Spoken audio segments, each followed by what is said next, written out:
I would like to introduce Kevin, who's going to talk, well, you're talking about connectivity from the car's point of view. So, over to you. All right, thanks, Scott, and I'm going to take this opportunity to welcome everyone. So I'm going to be talking about SmartDeviceLink, and you may have thought you already knew about it, but I'm going to tell you more about it. I need the clicker. So what I want to discuss is kind of give you a broader sense of what SmartDeviceLink is, why we contributed it, and kind of go into the nitty-gritty details of all the different layers, as well as actually try to sit down and build SDL in front of you to hopefully prove how easy this is to use. So what did we contribute? We contributed the head unit code,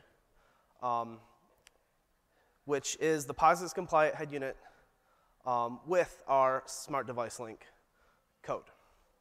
And I'm going to emphasize once again, SmartDeviceLink is the technology. AppLink is Ford's branding of that technology. With the head unit, we gave the documentation as well as a guide of how to use the HMI. HMI is one of the components that we expect whoever's integrating this to do their own spin of it. So it's important to know what signals are coming to your HMI and how to respond to them. We also have the automated tester, which kind of gives you a good idea of whether you've implemented it correctly. There's certain responses we expect or don't expect depending on what's available, what's not available, et cetera, from the system point of view. From the mobile phone, we also contributed our, all of our mobile code that we have. We support both Android and iOS. And we also support several transports and such. All that stuff is on there, and I will discuss that in a little bit, as well as the documentation for that, and sample applications of how to use it, how to get rolling, and also the certification that an app would need to kind of know if that app is actually going to truly be able to work on your head unit. Bonus, if you as an OEM, Tier 1, aftermarket, end up integrating SDL into your head unit, you are also compatible with all of our existing AppLink partners. So here's the nitty-gritty details. This is my architecture diagram. I'm going to keep referring back to this. As you can see, there's 3 different places where the rest of the system is actually going to come back and talk to SDL. And we would expect that whoever integrates this would have to tie in and talk to SDL through these interfaces. The first one I'm going to talk about is the HMI. So we chose the template-based HMI, and that's actually for several reasons. First off, as an OEM or Tier 1, when you integrate this, you have a certain DNA. You want the driver to know that when they're using this HMI, it is a, insert OEM name here, car, right? So we give, because it's template-based, we actually allow the integrator to give their own spin to what they want it to look like. Also, being template-based, that gives us an opportunity to have much smaller packet sizes because we only need to send over simple text or add commands, that kind of thing. So we can use lower bandwidth transports, such as Bluetooth, without bogging it down too much. The HMI also dictates where you are as, in an HMI world. So you could be up front and in full.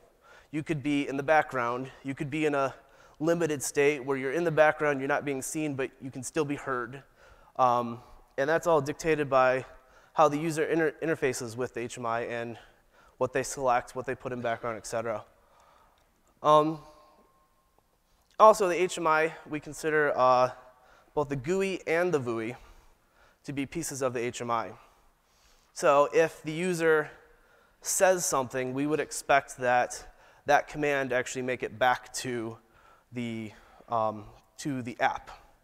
So if you're using Pandora and you say thumbs up, we would hope that it would, from an HMI interface, make it to core and therefore back to the phone.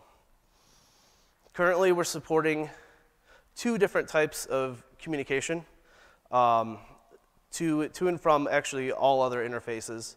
And we have WebSockets and dbus. And those are actually tied directly to the type of the language that the HMI is actually written in. So our WebSockets will talk to our HTML5 sample HMI, and our dbus will actually talk to our Qt sample HMI. And we have, the demo you saw earlier was an HTML5 example, and so that would use WebSockets. So the transport layer. So transports, we have several different transports that we have examples of, not everything necessarily in production, but some of the things we do have are Bluetooth, USB, which is currently only Android, so it's only AOA, and TCP.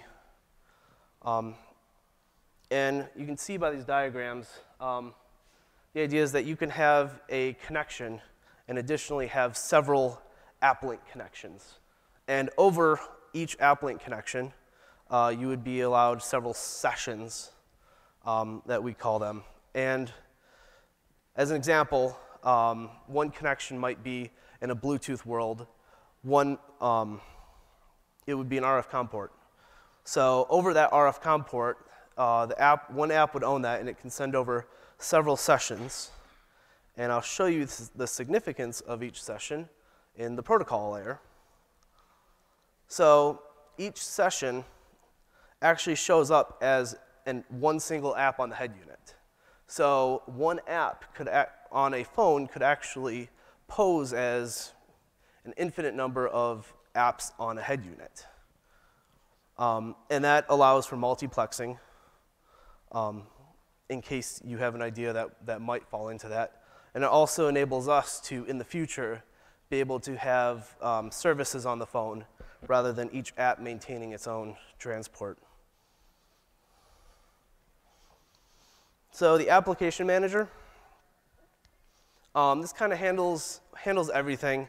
And I'm not going to go too deep into this because this is going to be covered in a later session. But inevitably, it's going to handle your bookkeeping, what apps are in what state.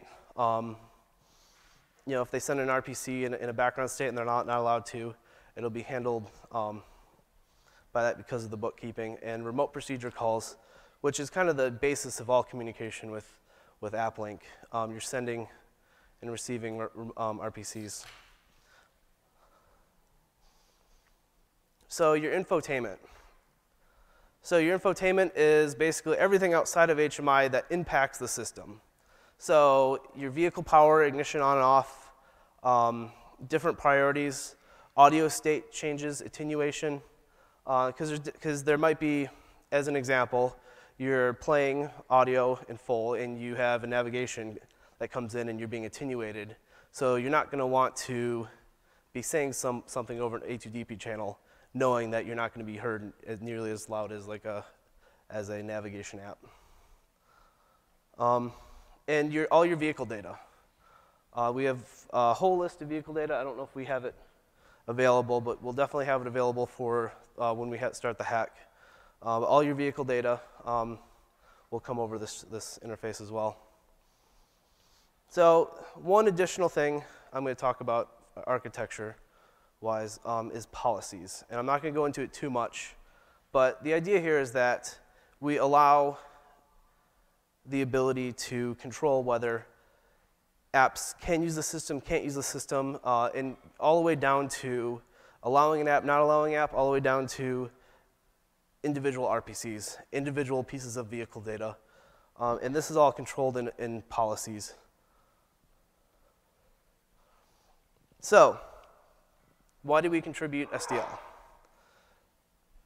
There are tons of different solutions out there, and the market's fragmented. By us contributing, we're hoping that we can get everyone on the same page and that app developers can develop to one API and work on every single car. One of the things here, code beats paper. What other OEM has put their app linking technology open source? we are truly committed to this, and so committed that we, in fact, did put this out open source. Kind of, I already touched on this, but the advantages is that you have one library, and apps would never need to do more than one set of APIs to be enabled in all connected vehicles. Also, if a mobile OS did decide to do it, if there was a strong enough presence of SDL out there, that mobile OSs could actually build this into their SDKs, and then it would a lot more seamless from the mobile OS perspective. And putting out to the community, everyone can contribute. There's more ideas out here than there are in Ford, so we might as well take it all. The idea is if everyone can contribute, everyone can get involved, we're going to have a much better product if we kept this internal to Ford.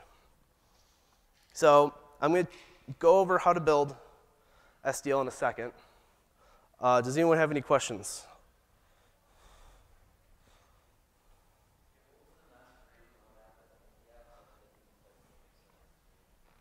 So it's not masquerading. So what we allow is for an app to be multiple apps on the head unit. And a session is how we define that connection. Other protocols might call it different names, but the idea is that when you open a session from the app, you're one app on the head unit. And then if that app decides to open an additional session, it looks like another app. So if an app, for example, you had an app that connected to a cloud server somewhere with a whole bunch of JavaScript apps that happen to be AppLink enabled, you could actually use those apps kind of funneling through one app on the phone. And that app on the phone would be able to open up multiple sessions, therefore creating multiple apps on the head unit.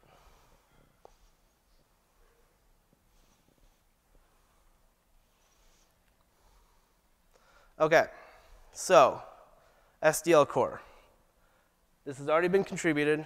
This happened a while ago, and we've been doing our best to maintain it. And I believe, especially as of recent, we've been doing a really good job, and we're doing a really good job of supporting it. The information for SmartDeviceLink exists on Geneva, and that has, I think it has a community, a forum, all that kind of stuff in Geneva. As well as the links to go to find the code to clone it. And then the number one question I get is, do I have to be a member of Geneva to download the source code? No, you do not have to be a member of Geneva.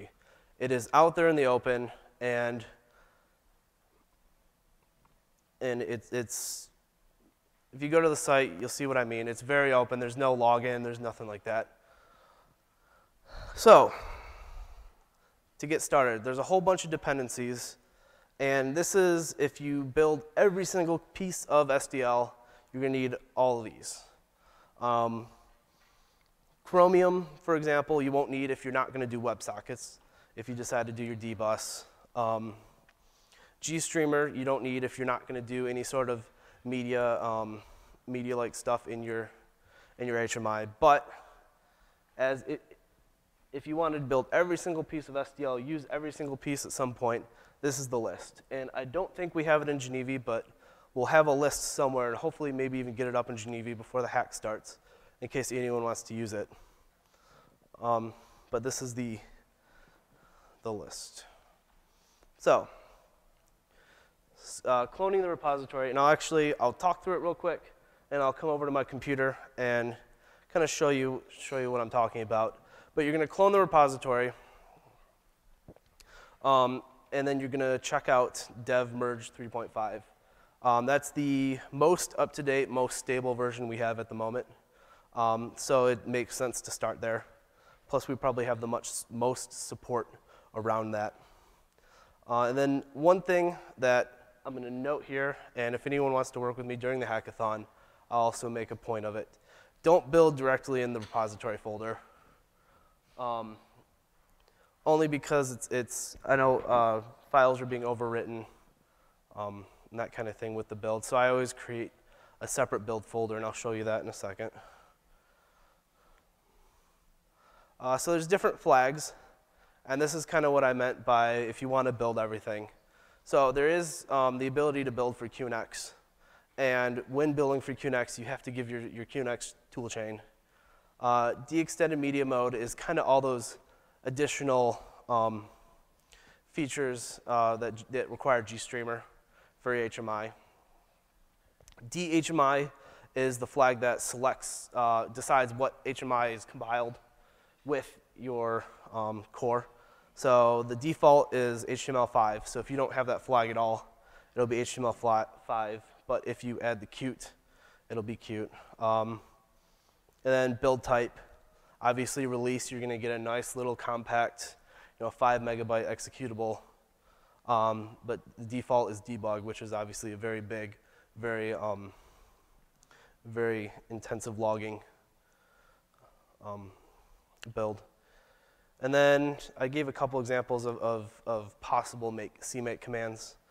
Kind of talked over them. The equals on to turn it on. Some of them have more than just on and off, like the build type.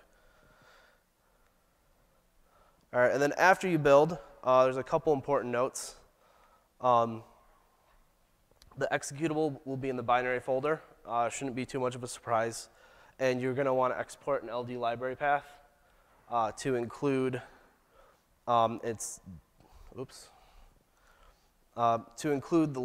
folder that you're currently in, because there's a policies library that it needs to look for, as well as a third-party libs that also gets compiled with it. And then there's a heartbeat timeout. You can get creative with that, but if you're just playing with it and you haven't gotten dug deep into it too much, I would set it to 0 until you figure out, really get experience with it and figure out what it is. So I'm going to pull open my laptop and kind of show you what I was talking about. All right, so this is my notorious VM that crashed on me earlier. But what we have here is I created a folder called repositories, and I already cloned. So this is kind of like one of those cooking shows where they put something in the oven and pull something out, like it's been in there for an hour. So SmartDeviceLink is the name of the repository. I've already checked out the dev merge 3.5 branch, and this is what it looks like. And I also created this build HTML5, but for the purpose of showing you how simple it should be, I'm going to create a new folder. So this folder is blank. I'm going to show you the very simplest CMake command. So CMake, everyone can see this, right? So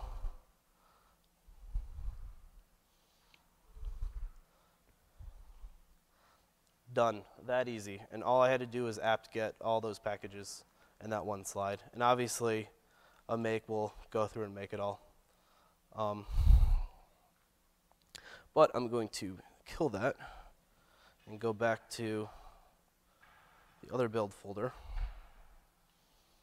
So after it's done building, you do a make and then a make install.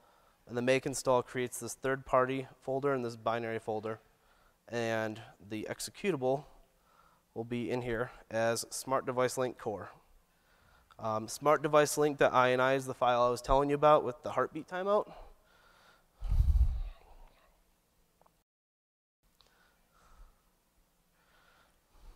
Which I've already set to 0. And then done. Should pop up with the HMI will load automatically, whether you're doing the cute HMI or the HTML5. And that's another variable that's in that .ini file. And it's auto launch HMI or something like that. If you're doing your own HMI, that you don't have linked entirely, it actually talks over sockets, for the HTML5 anyways. We'll talk over sockets that are also configurable in the .ini.